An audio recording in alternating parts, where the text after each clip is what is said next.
cyangwa se nk'abantu bafite ikibazo cyo kudashyukwa cyangwa se kutagira santima zo gutera akabariro, aho iwacu ho rwose ni amasegonda ni ukurebaho kandi bigakira burundu, atari ukuvuga ngo ni ibintu byo kumara igihe kinini cyane. Oya ntago ari uburozi kuko na kera byabagaho, kuko nigize nsoma Bibiliya nsanga hari ahantu handitse icyo bita amadudayimu. Hasi bagiye gusobanura baravuga ngo ni imbuto z'igiti umuntu yahaga undi zikamukundisha uwazimuhaye. Ntago ari uburozi rero, ni ukuvuga ngo ufite umufasha wawe, ufite inshuti yawe, mwarabyaranye murakundana mumaranye igihe kinini, ariko itangiye kutakwiyumvamo. Turagufasha rero ya nshuti yawe ikakwiyumvamo, mukagumana, ikakwishimira, mukabasha gukora, mugahuza, mugatera imbere. Ntago ari uburozi kuko ntacyo bitwara umuntu, ntago bituma umuntu aba ikigoryi, umuntu adakora gahunda ze yakoraga, nta kibazo. Kumenyesha byose turabireba tukashakisha ahantu dukura amakuru tukayabagezaho. Twagiye gusura Habinshuti Jean Pierre kugira ngo tuganire nawe, ni umuvuzi gakondo. Turaganira nawe ibintu byinshi. Ndabona utuntu turi imbere yanjye, uduhu, uduki, ibintu byose ndabona nta nyamaswa ntabona imbere yanjye hano rwose. Araza rero dusobanura, tuvire imuza, tubwire ibi bisimba cyangwa se izi nyamaswa, utudufu mbona imbere yanjye icyo atumarisha. Ni umuvuzi gakondo rero, kandi abavuzi gakondo kuva na kera bahoze aribo bafashe iry'uburyo bagafatira igihugu uburyo. Hariho n'abapfumu n'iki, mbese aratubwira ibintu byinshi kuko ashobora no kuba hari yaba ari umupfumu tu, araza kubitubwira byose. Twagira ngo nubwo nakuvuza ariko wibwira abadukurikiye muri kano kanya neza mu buryo burambuye.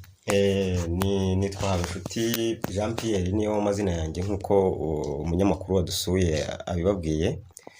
Ubwo rero nkaba ndi umuvuzi gakondo uvura indwara zitandukanye nyinshi.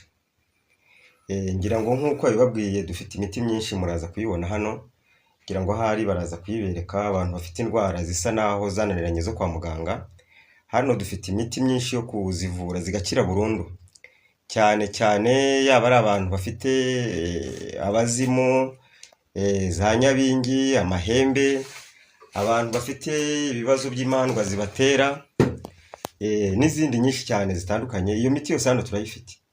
Ntago ari ngombwa kuvuga ngo umuntu arajya mu rusengero, kujya kuba mu rusengero kugira ngo za nyabingi zamuvemo cyangwa se amahembe amuvemo.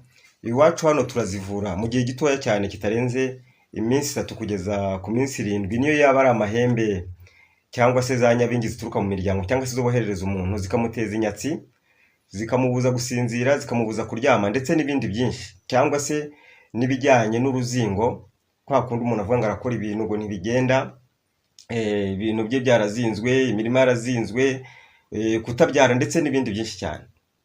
Ngira ngo hari n'ibyo. Ngira ngo wenda muri make reka dusobanurira abantu, ugenda unabereka kuri kamera.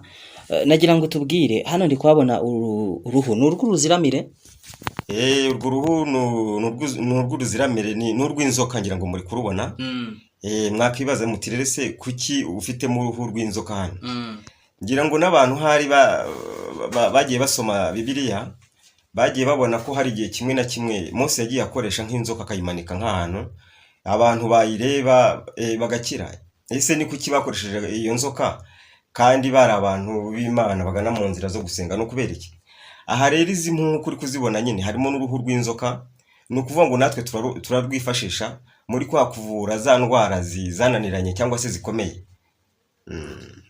Hanyuma genda ufata kamwe ugenda utwereka, unadusobanurire wenda muri make icyo ukoresha. Urabona nk'uru narwo ni uruhu rw'inzoka nk'uko uri kurubona, cyangwa se nk'uko abandi babibona. Mu miti yacu rero dukoresha nk'aba bantu baterwa na za nyabingi n'amahembe n'iki, mu miti nk'iyo myinshi dukoresha ibirimo babandi boherereza ibihuherano. Ni ukuvuga ngo mu biti dukoresha n'izi mpu nazo ziba zirimo, bigatuma ibyo bakohereza byose byaba ari uguterekera cyangwa se kubandwa n'ibindi n'imyuka mibi bidashobora kukwegera. Uraragura hano? Hano dukora byinshi hano, ibyo nabyo tubirebaho, ndetse n'ibijyanye no gushika. Umuntu arahagera tukamureba, tukaba twamenya ikibazo afite, tukaba twamufasha atagombye kugira icyo atubwira. hari abantu bakunze kugenda batizera abavuzi gakondo, mwebwe babizera gute? Twebwe rero nk'uko mu bintu byose bijya bibaho hakabaho abantu biyitirira ibintu by'abandi, abo nibo bakunze kutuvangira bakatwicira akazi kacu. Ahubwo nk'abo badafite ubushobozi bwo kuvura, badafite imiti, badashoboye kugira icyo bafasha ababagana, bakwiriye kudusanga tukagira n'ibyo nabo tubaha tubereka, kugira ngo babashe gufasha abandi by'ukuri koko atari ukubabeshya. Hanyuma hano indwara mwisipesiyarijemo cyane, cyangwa se mwavuga ngo iyi ngiyi byanze bikunze turebaho ni iyihe? Ntabwo ari imwe nk'uko ubona akenshi twazishyize no ku bipapuro kugira ngo twerekane indwara dushobora kuba tuvura, cyane cyane nk'ibyo bibazo by'amahembe n'abazimu na za nyabingi. Abo bantu bafite ibyo bibazo, cyangwa se za nyabingi zigenda hejuru y'inzu, zibuza abantu gusinzira, zibuza abantu korora, zibuza abantu kugira santima, izo zose turazivura. Cyangwa se nk'abantu bafite ikibazo cyo kudashyukwa cyangwa se kutagira santima zo gutera akabariro, aho iwacu ho rwose ni amasegonda ni ukurebaho, kandi bigakira burundu atari ukuvuga ngo ni ibintu byo kumara igihe kinini cyane. Abakobwa benshi bakunze kuvuga muri iyi minsi ngo baragumiwe, babuze abagabo, mubafasha iki? Abo ngabo iyo bageze iwacu turabafasha. Icya mbere tumanza kureba niba nta bintu by'imandwa cyangwa se ibintu by'abazimu by'imiryango cyangwa se n'amarozi bashobora kuba baramuroze. Aragera hano tukabireba, twamara kubona bihari tukamuha umuti cyangwa se tukamuzingura, bikagenda bikamera neza. Si n'icyo gusa, dufite n'imiti y'abantu batabana n'inshuti zabo neza. Iyo miti nayo turayifite, iyo twakwita ngo umuti wo kongerera abantu, kongera urukundo. Ukabana n'umuntu ariko atakwishimiye, atagukunda, uwo muti turawufite. Niba ari nk'ibyo hari abantu bamwe bakita inzara, simbizi, ariko ni muri ubwo buryo. Umuntu utagukunda, atakwishimiye, uwo muti turawufite. Usibye n'ibyo gusa, dufite n'umuti wo kugabanya urukundo rurenze, babandi birukanka inyuma y'umuntu, umuntu akaba atagushaka, atakwishimiye, akavuga ati sinkukeneye, akakuboroka kuri telefone, akakuboroka aho mwavuganiraga hose, wowe ugasanga kubyihangana cyangwa se kubyakira birakunaniye. Iyo miti nayo turayifite mu gihe kitarenze iminsi 3 cyangwa se icyumweru, ibyo biba byarangiye, ugasubira mu buzima busanzwe, wa muntu akakuvamo. Nuko iyo miti yose irahari. Iyo uvuze inzaratsi abantu bahita bumva ko ari nk'uburozi. Oya, ntago ari uburozi, kuko na kera byabagaho. Kuko nigize nsoma Bibiliya, nsanga hari ahantu handitse icyo bita amadudayimu. Hasi bagiye gusobanura baravuga ngo ni imbuto z'igiti umuntu yahaga undi zikamukundisha uwazimuhaye. Ntago ari uburozi rero. Ni ukuvuga ngo ufite umufasha wawe, ufite inshuti yawe, mwarabyaranye, murakundana, mumaranye igihe kinini, ariko itangiye kutakwiyumvamo. Turagufasha rero ya nshuti yawe ikakwiyumvamo, mukagumana, ikakwishimira, mukabasha gukora, mugahuza, mugatera imbere. Ntago ari uburozi kuko ntacyo bitwara umuntu, ntago bituma umuntu aba ikigoryi, umuntu adakora gahunda ze yakoraga, nta kibazo kindi kiboneka muri ibyo ngibyo. Umuntu rero yahita yibaza ati aba bantu umuntu yabakura hehe? Wenda si abantu bibera hari abantu bakunze kuvuga ngo mu Gisaka, ubusanzwe mukorera hehe? Dukorera mu mujyi wa Kigali, Nyamirambo, ugeze kuri 40, ahitwa Sezike ku musigiti aho ngaho utari wagera ku mashuri, aho niho dukorera rwose. Kandi si n'icyo gusa, dufite na telefone umuntu ashobora kutubonera,